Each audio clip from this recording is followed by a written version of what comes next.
হয়ে গেছে বাবা। বন্ধুরা দেখেন অবস্থা, বৃষ্টি হয়ে কালকে কি অবস্থা হয়েছে, পুরো ছাদে একদম ধুলবালি দিয়ে ভরে গেছে। এখন এগুলোকে সব ঝাড়ু দিতে হবে, তো ঝাড়ু দিয়ে নিই সকালবেলা।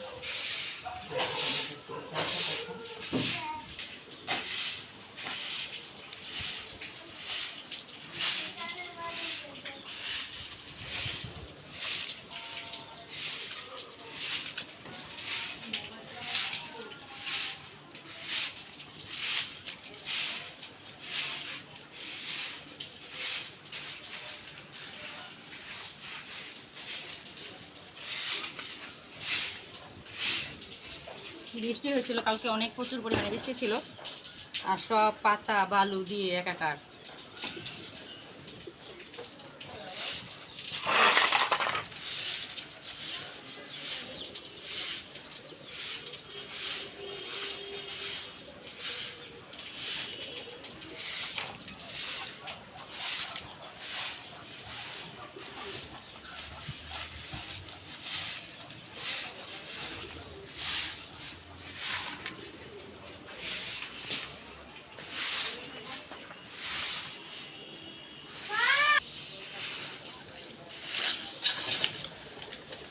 এই যে ঝাড়ুটা দেখতেছেন, এটা মা বানাইছে ওই নারকেল গাছের বাইল থেকে। তো সেদিন তো দেখাইছিলাম যে শলা তোলা হয়েছে, ঝাড়ু তৈরি করছে। তো ঝাড়ু তৈরি আবার যেদিন করবে সেদিন আপনাদের দেখাবো কিভাবে করে। আর এদিকে দেখেন টুলটুলি সোনা কি করতেছে। হাই দাও সবাইকে, সবাইকে হাই দিয়ে দিয়েছে। চলেন কি কি হয় দেখেন। বন্ধুরা টুলটুলি সোনার অবস্থা, সে দেখেন আটা দিয়ে সারা বাড়ি করে রেখেছে, তার সাথে আবার এই যে ঝাড়ু দিয়ে দেখেন অবস্থাটা কি করে রেখেছে। ওর দুষ্টুমির শেষ নাই। সকালবেলা আজকে গোলা রুটি তৈরি করা হচ্ছে। তো দেখুন এই যে তেল দিয়ে ভাজা হবে গোলা রুটি, আর চা দিয়ে খাওয়া হবে। রুটি ভাজা হয়ে গেছে দেখুন, একদম লাল লাল করে। এভাবে চা দিয়ে চিনি দিয়ে খেতে কিন্তু দারুণ লাগে, তার সাথে যে যা চায় তরকারি মাংস সব কিছু দিয়ে ভালো লাগবে। সকালবেলা আমরা চা দিয়ে খাবো এইভাবে।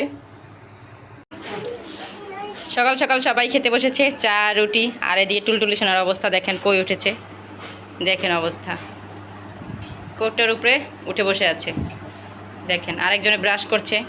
আর এই যে সুজয় বাবু, সে ঘুম থেকে উঠছে, এখনো ব্রাশই করা হয়নি। আর আমরা এদিকে খেয়েও নিয়েছি দেখেন। ও আবার ডাকছে সুজয় সুজয় বলে।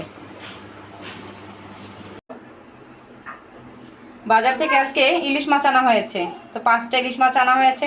সেখান থেকে আমি 2টা ইলিশ মাছ রেখে দিয়েছি, আর 3টা ইলিশ মাছ নিয়ে নিয়েছি। আজকে ইলিশ মাছটা কচু দিয়ে রান্না করব, তো দেখবেন কিভাবে রান্না করি। আর এখন তো মাছটাকে কেটে নিতে হবে, মাছটাকে এখন আমি কেটে নিব।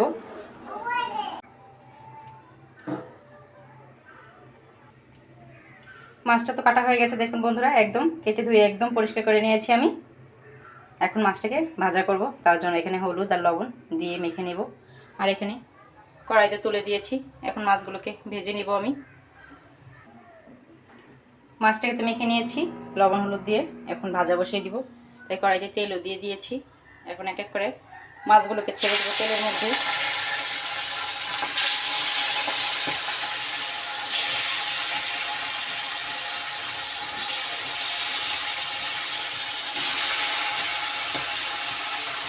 তো কচু দিয়ে আজকে ইলিশ মাছ রান্না করব।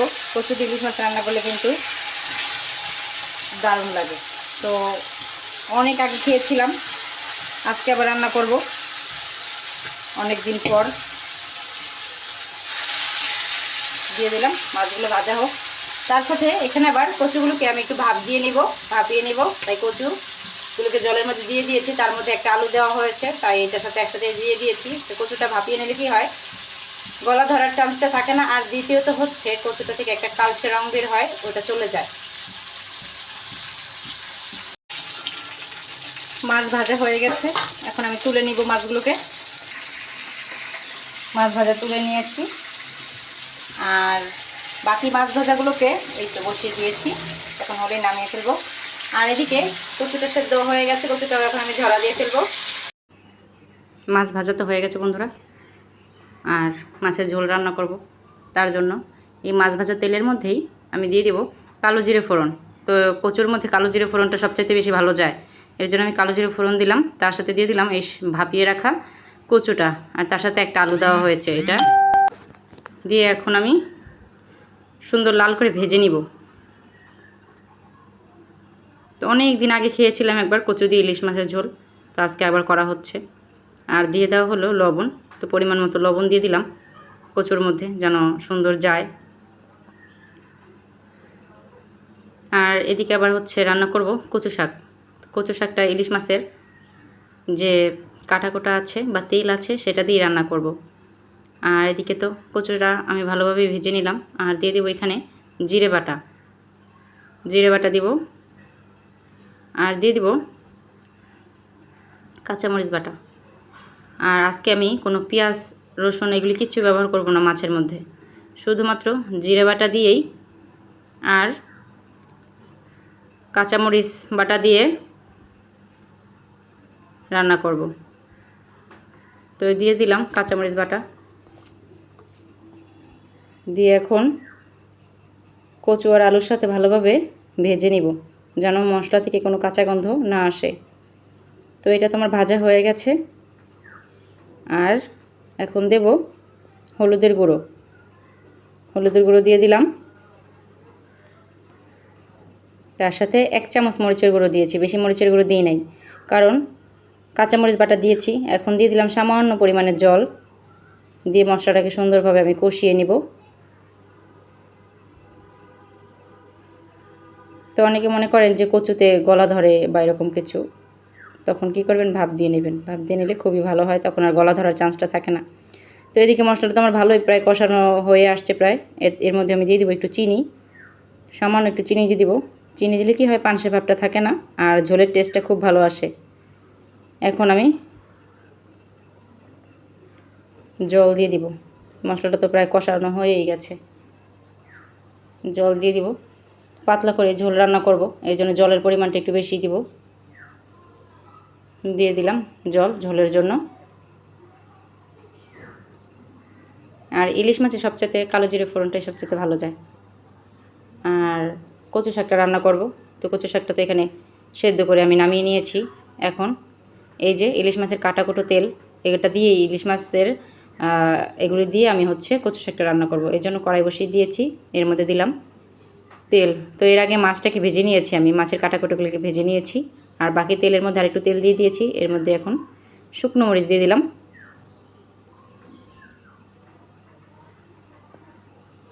আর দিব কালো জিরে ফোড়ন, কালো জিরে দিয়ে দিলাম। আর দিব রসুন কুচানো, আর ওই যে বোম্বাই মরিচ দেখতেছেন 2টা বোম্বাই মরিচ, সেটাও দিব আমি। তো দিয়ে দিলাম পেঁয়াজ কুচি, বোম্বাই মরিচ 2টো পরে দিব কচু শাকটা দেওয়ার পর। এখন পেঁয়াজটাকে লাল করে ভেজে নিব। এই যে আমার মাছগুলো তো ভাজা হয়ে গেছে। আর এদিকে আবার ঝোল ফুটে গেছে, এর মধ্যে এখন মাছগুলোকে দিয়ে দিব, ভাজা মাছগুলোকে। তো সব মাছগুলোকে দিয়ে দিলাম, দিয়ে ভালোভাবে নাড়িয়ে নেব ঝোলের মধ্যে।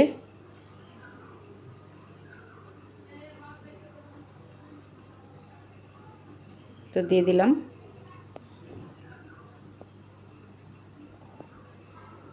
এখন একটু ঢাকা দিয়ে দিব মাছের ঝোলটাকে আমি। আর এদিকে তো পেঁয়াজটা লাল করে ভেজে নিয়েছি, আর দিয়ে দিলাম মাছের তেল কাটাকুটো সব কিছু দিয়ে দিয়েছি একসাথে। দিয়ে এখন দিব কচু শাকটা, সেদ্ধ করা কচু শাক। কচু শাকটাকে এটার সাথে আমি ভালোভাবে নেড়ে নিব। আর দিব সামান্য পরিমাণে হলুদের গুঁড়ো, দিয়ে দিলাম সামান্য পরিমাণে হলুদের গুঁড়ো।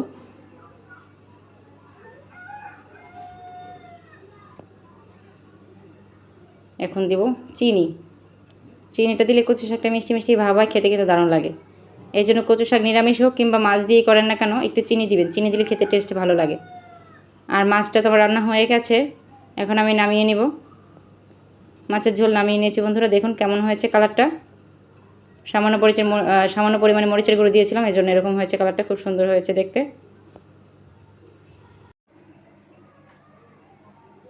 তো বন্ধুরা কচু শাক তো রান্না হয়ে গেল। তো আজকে রান্নাবান্নাগুলো কেমন লাগলো আপনাদের অবশ্যই সবাই কমেন্টে জানাবেন। আর সবাই ভালো থাকবেন, সুস্থ থাকবেন। আজকের ভিডিওটি এই পর্যন্তই।